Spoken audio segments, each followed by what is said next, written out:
Tēnā koutou. My name is Nicola Daly. I'm from the University of Waikato in Aotearoa, New Zealand, and I'll be in conversation with my friend and colleague Witi Ihimaera, one of our most celebrated New Zealand authors. Tēnā koe, Witi. Kia ora, kia ora. I see us as collaborators in terms of increasing awareness of te ao Māori and te reo Māori, but your career has much deeper roots than mine.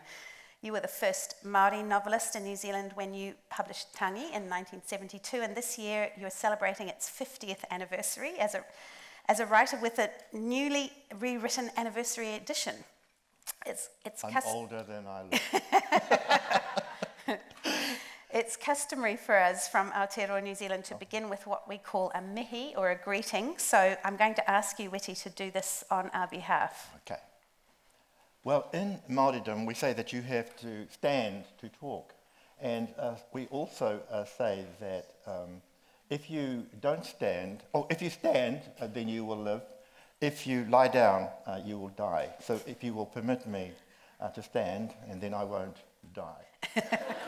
Whakarongo ake au ki te tangi a te manu nei, a te matui tui a. Tui e rongo, tui e raro, tui e roto, tui e waho. Tui te here tangata, ka rongo te ao, ka rongo te pō. Tui te kāwai tangata I heke mai Hawaii ki nui, Hawaii ki roa, Hawaii ki pāmamao. Ki te hono I wairua, ki te whaiao, ki te ao mārama, ti hei Māori ora. Kei te tūake a hau ki te mihi ki a koutou, ngā salish, iwi, tēnā koutou, ka nui te honore ko homai a kia māua ki te koutou. E noho I tō whenua, nā reira, tēnā koutou, tēnā koutou, tēnā koutou. Koutou katoa, my new friends from the Congress, thank you for coming. I have been so honoured and humbled to be here, and I'm so thankful to Sarah for the invitation to come from Aotearoa, New Zealand, with Nicola. Nā reira, tēnā koutou, tēnā tātou katoa. Well, you know, Nicola, it was really interesting because I wrote this book, the book that Whale Rider was based on, in 1986. And then the movie came out in 2002. And this time around, you know, I'd forgotten that it was so much about the magic child. And that it was also about life, death, and destiny. And I had also forgotten that when I wrote it, Māoridom was changing from a traditional culture into one that had to be super fast and super active in attempting to become and achieve equity, excellence, and judicial justice you know, for Māori in New Zealand. So, but I also thought, seeing the old man up there and seeing how he felt about his granddaughter, I'd forgotten that my own grandfather was like that. And my father had been the eldest son of an eldest son of an eldest son of an eldest son of an eldest son of an eldest son, going all the way back to the beginning of time.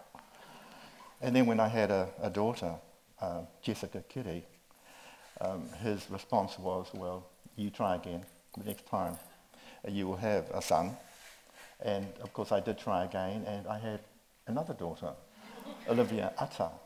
So the film and well, the book in particular, was my attempt to have him love me. The book was to show him that times were changing, that it was important now for Māori to go ahead with more leaders, and that gender should not matter.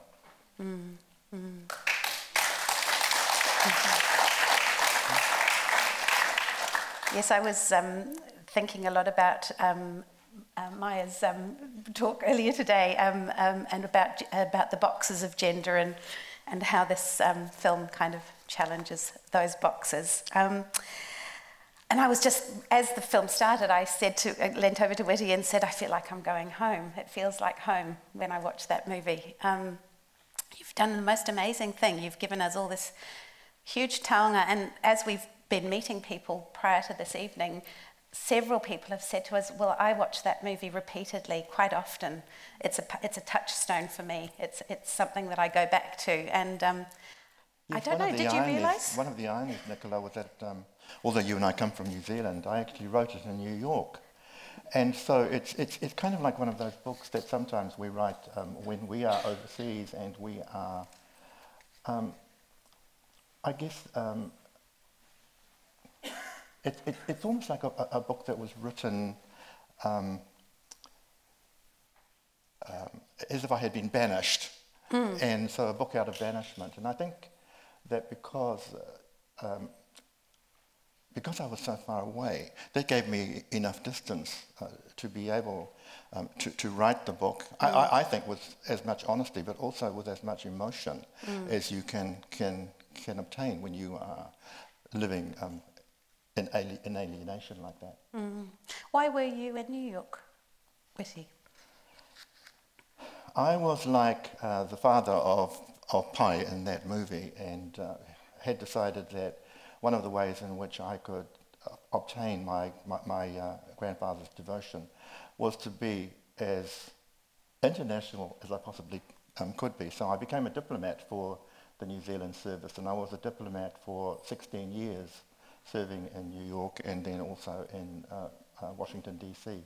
And I had started my job as a diplomat in Australia, at Canberra. I don't think that he loved me anymore because I had proven that Māori could do anything and go anywhere. But I think that, and he never ever said anything to me about, about having broken through that glass ceiling of what we can achieve. But anyway, I didn't do it for him. I did it for myself, and I did it to show that it doesn't matter who you are, that you can do anything and you can achieve what your dreams, what you aspire to. And all my life, I've often wondered, is my life according to the dictates of fiction quite by accident, or am I really writing my life to be that fiction? And I think that that's what I'm doing, the latter rather than the former. Writing your life to be that fiction. Yes. Yes. Was there a specific happening that led to the writing of the book? Because I'm a Māori writer and an Indigenous writer, I've always felt that the only way that I can authenticate my work is to make sure that it has a Māori or Indigenous urtext or original text. And so I use the urtext or original text to connect my work to the pito or umbilical of the mythical text. If I don't do that, I might borrow or I might put my umbilical into a European story or a European source. So I try to make sure that my umbilical is firmly implanted in the uterus of my storytelling, not anybody else's. And in the case of The Whale Rider, that uterus or womb is the ocean that we actually share with Santa Barbara, the Pacific. Well, you on the northeast coast here in Aotearoa, New Zealand, is way down there in the southwest, and then of course right in the middle is the Polynesian Triangle with Hawaii at the apex. So this particular story, The Whale Rider, is a very Polynesian story. It's set within the Polynesian Triangle between Hawaii, Easter Island and Aotearoa. And that in fact maps out the geography, the ecological geography of all of my work. It all exists within this triangle. Right. A good shape to write on. As we've been preparing for this conversation, I've learned a lot from you, Witi, and a lot of people here won't know that the Māori of Aotearoa are actually the youngest of all the populations that came out of Tanzania, yes, Africa, from an original Eve. Over time, those original populations spread throughout the continent into Europe, across to North America and westward into Asia. And genetic scientists have traced the ancestors of Māori as arriving in Taiwan and populating the South Pacific, arriving eventually in our islands in Aotearoa. Yeah, it's pretty amazing for me to even think about all of our migrations around the world and where we fit within those sequences. And certainly, to me, it's always a proud moment to know that I'm among the youngest of the world's populations, and therefore I can make as many mistakes as I can as the youngest child. And you are all my elders here. You know, you're the eldest, you come from the eldest civilizations, whereas mine is like that little boy who's being cradled by his father over there, the Portuguese. So there was this original Eve, and she was in Tanzania. And over time, those original populations spread throughout the continent into Europe, across to North America or westward into Asia. I'm sure you know all of this. And genetic scientists did trace us from coming here. They came to New Zealand on large seagoing canoes. So I was really pleased, at lunch today when we met an indigenous voyager who was telling me about the waka that you have here in the Salish people. Is that right? Yeah. The tomo, yeah. Yes, yes. And, I have to say that I'm grateful that how grateful I am to Sarah Pankania World for organising the lunch with you, Mia. Because one of the most profound things is to be able to meet people everywhere you go. But in particular, Mia brought along her family, and that was herself, her mother, her son, and her grandson. So I was able to meet 4 generations at one lunchtime. And it's that kind of vertical understanding that you get, which fills you with joy. And I've had so much of that vertical understanding here at this conference. Would you like to tell us a little bit more about Paikea? Yes, so in the movie, what happens when you make a movie is that you really only have around about 90 to 100 minutes. Originating story of Paikea is not in the movie. So therefore, although at the conference we have been looking at the ecologies of childhood and also the place of nature and the place of the environment in it, that kind of story of the womb of the Polynesian people isn't on the film, but it's certainly in the book. And so we have a very, very strong relationship with cetaceans. And when the whales returned on their annual migrations to their feeding grounds in the Antarctica from the original homeland of the Māori, which was in French Polynesia near Tahiti, what our waka used to do was to embed themselves in the pods of whales.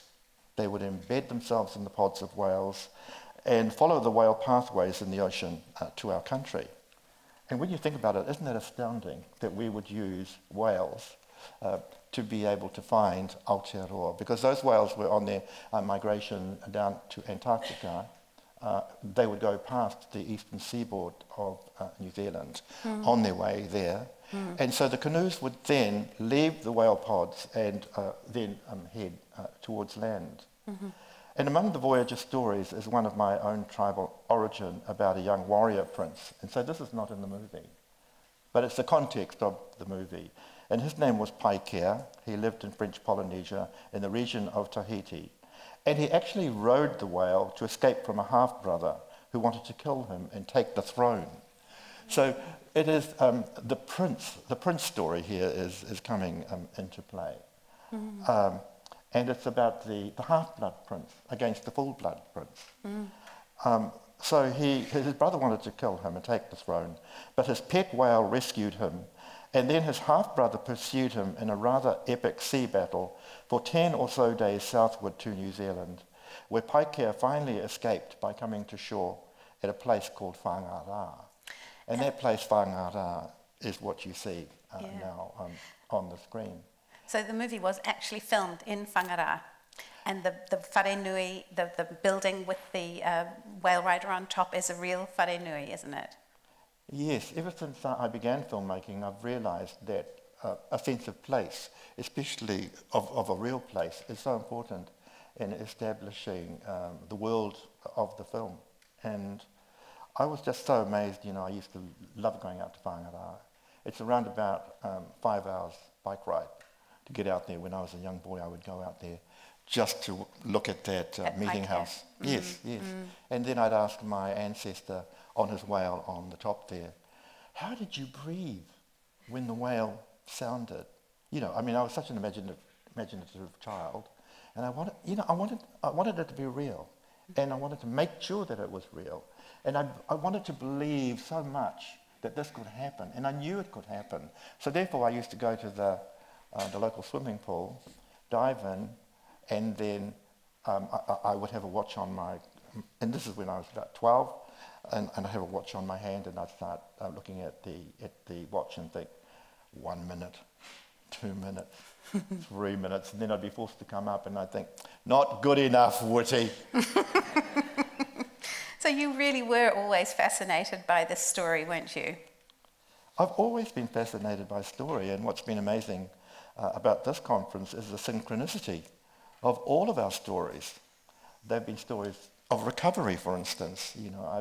I was in a session this afternoon and was astounded to learn of women scientists who lived in the 18th century who were writing books. I thought that to me was the recovery of a history of women against all odds, because that must have been a very patriarchal time for women to be even thinking of writing. And it's been fantastic for me to even talk to other people about their work. It's just been so amazing. So when I was young, around about 10, and I was a farmer's son, so we lived on a farm with no electric lights and with no television, and when the sun went down, we went to bed. When the sun came up, we woke up and went to work. And my father, Tom, was the farmer, a sheep shearer, and I started to write on the walls of my bedroom with a pencil. And I would write the stories that I heard down at the marae, including this one of the whale rider. Or I would write about Tāwhaki, who is the only man in our entire human history to make a journey into space way before NASA did. He didn't go on a spaceship, though. He climbed on a kumara vine. And so, these are sweet potato vines. So these were the stories that, I grew up with. And they were always embedded with this idea that we came from a culture that valued story. In fact, I used to think that we were not storytellers, but we were story singers or story dancers, and that our way of evoking stories was much more physical than European storytelling. Mm. Yeah. I think you told me that that your mother, when you left, your mother painted your bedroom walls yellow, sort of painted over all the stories you'd written on the walls. Is that right? Yes, when I left school to go to college and then university, because my grandmother, whom I loved very much, and Jorge talked about his grandmother and grandmothers today. Well, I was brought up by all of these grandmothers, and they still sit in my skull, and they still whisper in my ear about what I'm doing right and what I'm doing wrong. And when I was in Washington, D.C., and I was coming home, I decided to go and see a psychic. And the psychic, after having sat me down for, it seemed like 25 or 30 minutes, told me that he couldn't do anything for me because there was a woman, she was standing in a shaft of blinding light, and she would not let him pass. And as soon as he said that, I knew it was Teria, my grandmother, and that she would always guard me, safeguard me, until the end of my time here on Earth. Wonderful to have such a guardian. Now, you've already mentioned that you were living in New York when you started writing this story. Is it right that you saw a whale in the Hudson River and then you started writing the novel? Well, I was always trying to transcend my limitations as a person, because I was such a bad student. It took me 9 years to get a very bad Bachelor of Arts degree. My father, Tom, sent me a telegram which said, "Congratulations, stop. About time, stop." Even the tortoise didn't take this long, stop. However, I managed to fool my government into sending me to America, and I was living on the 33rd floor of an apartment building on West 67th Street, And it was a very, very sunny day, and all of a sudden these helicopters came whizzing down the Hudson River, and when I looked out, a whale was spouting in the distance. So how did you interpret that? Well, you know, it made me cry. I thought it had come from the Pacific to say hello. And, you know, the Hudson River at that time was really black and dirty. What whale would ever want to swim into it? And then the most important thing, my two daughters, Jessica and Olivia, came on vacation. And we went to a number of movies, and Jessica, who was 11, complained to me, why was it that it was always the boys who got to ride the spaceships and save the galaxy? Why not the girls as well? So I put the whale and my daughter's arrival together and decided to write a contemporary story of a modern-day paikea, except that she was now a girl. When my paikea rides the whale, she becomes Moby Chick. And all of my friends in New York, all of my Brooklyn friends especially, they all reckon that she's a New York gal, a Brooklyn gal. So she does indeed save the universe. In her case, she becomes the leader of her tribe when only boys were allowed to do that. And what is wonderful to me is that I was able to start a new origin story. I was able to start a new origin story for a traditional patriarchal tribal nation, just as Paikea had, the original ancestor, a new whale rider for a new generation. Mm. And when the book was first published, what was the response you got I'm thinking first of all about tribes around Aotearoa. Some tribes have only male leaders, some tribes have female and male leaders. What kind of responses? Did you get any responses? Well, maybe I can say that first of all, I was a Māori writer, and so the Pākehā or European response, there was none. I think I was still invisible in those days. And then, of course, because I was breaking some taboos, or tapu, we call it, in my own culture, you know, the girl is fighting with a maurako. She is someone who is learning all of these chants that were normally the realm of tohunga, or of priests. She then decides, to take that destiny into her own hands. And there was actually quite a lot of disapproval, from some tribal elders about the whole idea of a woman at the end, as you saw, helming or captaining the waka. But I've always tried to push boundaries and to make the world a better place and to make sure that it is inclusive.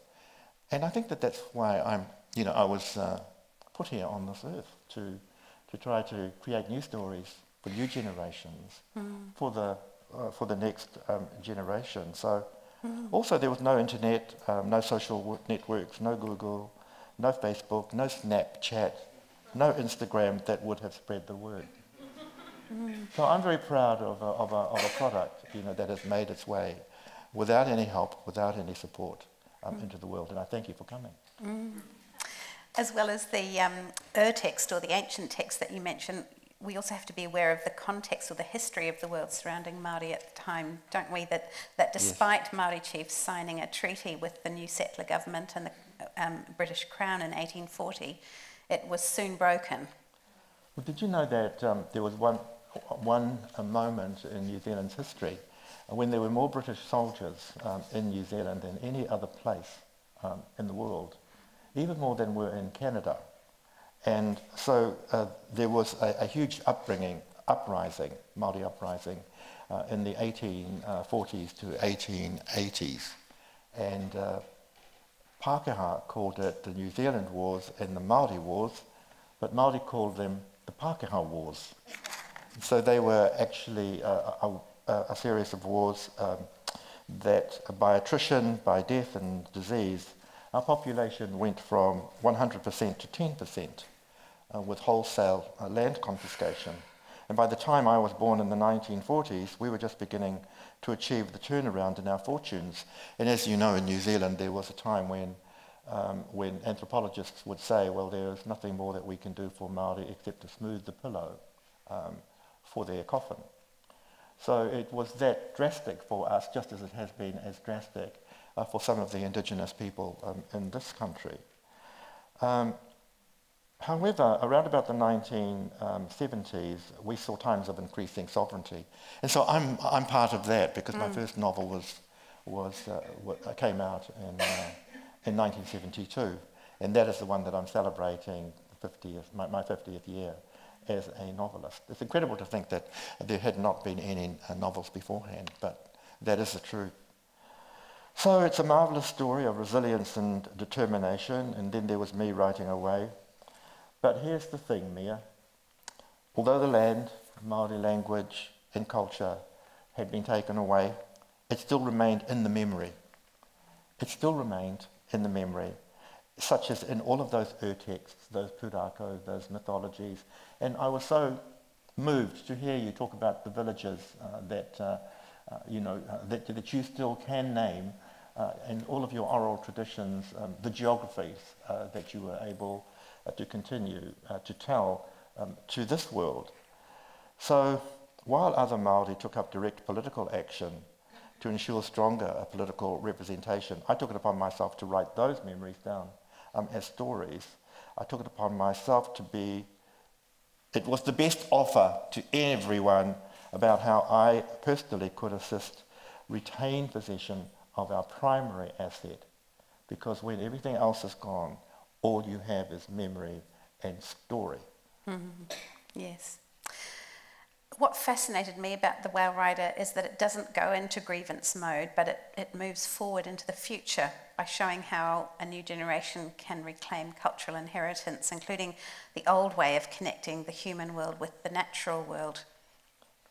Well, you're Pākehā, and I'm Māori, so I managed to create an audience among the majority of Pākehā in New Zealand, because they began to believe around about the 1980s and 90s that the future of Aotearoa New Zealand was in acknowledging two knowledges. At the time, they only acknowledged one knowledge, and that was the knowledge that came from the Westminster tradition.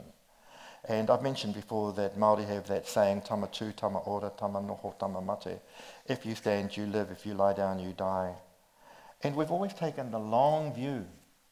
We've always taken the long view on survival. And aha ko he iti te moko koa I ka kata te kahikatea. We always say that although it's small, even the caterpillar, by gnawing patiently away, can bring down the white pine tree. You've told us a little bit about the origin of writing The Whale Rider and where you were. Could you tell us a little bit more about perhaps how long it took and the structure of it? Well, the book actually took me 3 weeks to write, the first draft. 3 weeks. And that is because I was engaged. I was totally engaged.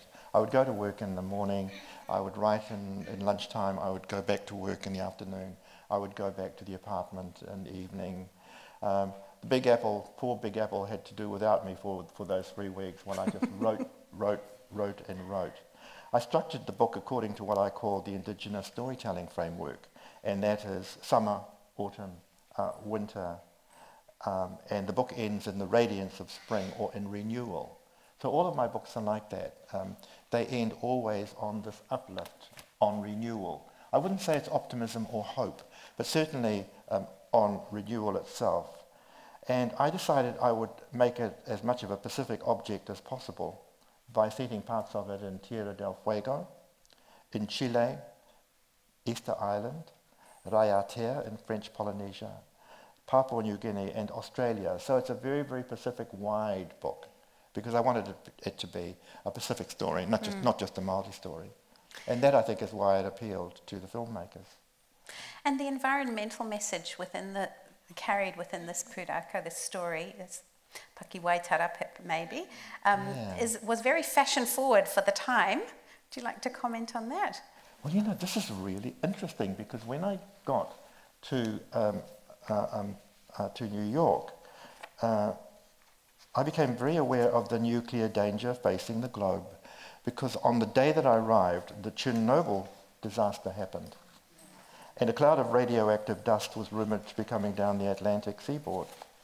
And at the same time, nations were meeting on a nuclear-free Pacific and the need to ban further whaling slaughter. And of course, my New York girlfriends, once they knew the main character was a girl, would keep on encouraging me to give her more feminist personality and sass and make her a street smart as they were. So I kept grabbing incidents out of the air and putting them in the book, like the empty chair that Kahu faces when she gives her speech at the school prize giving. I still think that that's one of the most heartbreaking moments that could happen in the movie. And it happened to me when I was going to school, and my grandfather was supposed to come, but he didn't arrive. And so I grabbed that incident from my own life and put it there. The one great wrestle that I had with myself as an artist was that in the original draft, I had written a chapter in which Nanny Flowers dies. And so Kahu has to face her grandfather's ongoing paranoia without her grandmother's support. And that would have been a different story and a less hopeful situation for her. Like we were talking within our Congress about the need for us to maintain hope for children. But there is also the reality for children that the world is not always that hopeful all the time. Well, I brought Nanny Flowers back in as I couldn't bear the thought of Kahu duking it out alone with her grandfather. And much later, I changed the ending. I mean, the book has gone through 5 different versions. And on the 3rd version, I decided to change the ending because in the novel, I had given the last words of blessing to Kahu to the old male whale. And the old male whale is the one who says, "Child, fulfill your destiny." But I altered the character who says those words to the old female whale, an elder woman authenticating the young girl, rather than the male doing that. After all, patriarchy has always been one of my targets. He and I are old enemies. And so this change supported the matriarchy. To continue, the book became progressively successful in New Zealand by word of mouth.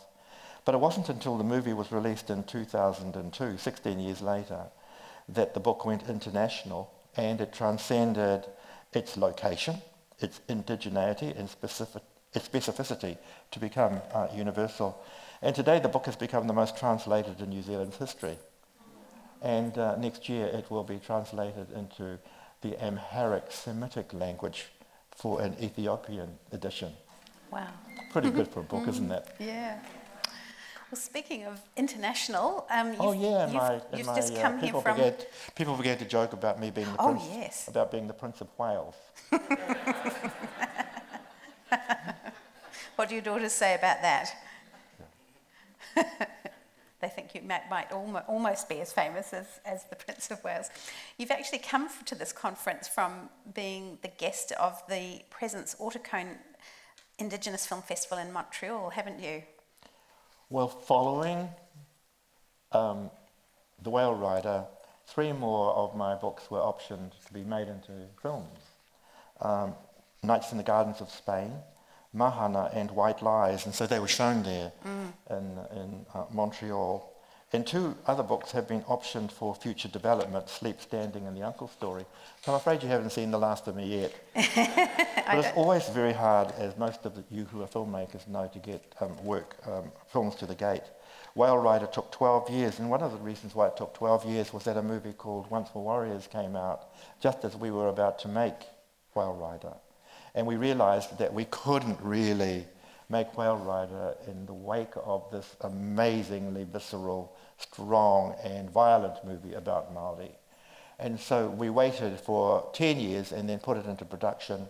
I have to tell you that it was only $4 million New Zealand to make this movie, which is around about $2 million American. And at the same time, there was a bigger movie project happening in New Zealand called Lord of the Rings. So Lord of the Rings was getting all of this money from our government, and the tourist department branded New Zealand Middle Earth, and I kept on going around saying, no, this is not Middle Earth, this is Māori Earth. That still didn't get us any more money. Coming back to Whale Rider, coming back to all of your writing and your career as a writer, what does this tell us, the readers and viewers, about you, Witi? What does your career tell us about you? Well, I'm in the odd position in the film world of having, by next year, 6 of my work as the original story writer, as the original novelist. And then I've always believed that you should never only stand at the back of your work as the writer, you should also get in front as a producer. So I learnt production skills. I learnt how one sets up film productions, how you raise money, how you get involved with distribution agreements. And so it's been important for me to make sure that not only am I talking the talk, but walking the talk. So I'm tenacious, and I have stamina, and I'm also very, very opportunistic. And I take every opportunity to do work. This year, in my 50th year, I have 5 books coming out, and I've just had a play produced in New Zealand, which we're hoping to bring here to the United States in 2 years' time. And I have another play which a group of Māori, a kapahaka team, want to make into a performance show for France. I don't do that by myself. I just get into these collaborations because younger people seem to want to be involved in them. And I really am grateful to a younger generation of filmmakers, and really am grateful for a number of younger Māori people, younger people. Niki Caro, she was the young film director. She had not made a film, feature film, before she made Whale Rider. Isn't that amazing? Barry Barclay, Lee Tamahori was another one. After having made Once for Warriors, this is his second Māori film. So, yes, it's been a profound journey, and one that I wouldn't have been able to do without collaborations, which is why I've been so interested in this conference, because I keep on seeing people that I'd like to work with. Well, I think we're coming to the end of our time for our conversation, Witi. I'm going to pass over to Emily Zinn now, who will take some questions from the floor. I wanted to ask you, in terms of when a book goes into a film, you talked a little bit about the fact that you had a kind of a story and a context that was not in the film. What do you think the film gives us that your book didn't give you? What kind of sort of positive parts? Because often people say, oh, the book was so much better than the film. And I was just wondering, from the film point of view, what do you think was brought out by the film that maybe wasn't in the book? I think that the film is an absolutely wonderful cinematic experience. The book is not a cinematic experience. The book is more informational, and it is very heavily indigenous. When I first saw it, I have to say that I was really wanting to have more whales in it. I wanted to have more dancing in it. I wanted to have more story singing in it. But the interesting thing about the film, in my opinion, is that it is so minimalist that anybody can walk into it, and you can be that daughter, you can be that grandmother, you can be that grandfather.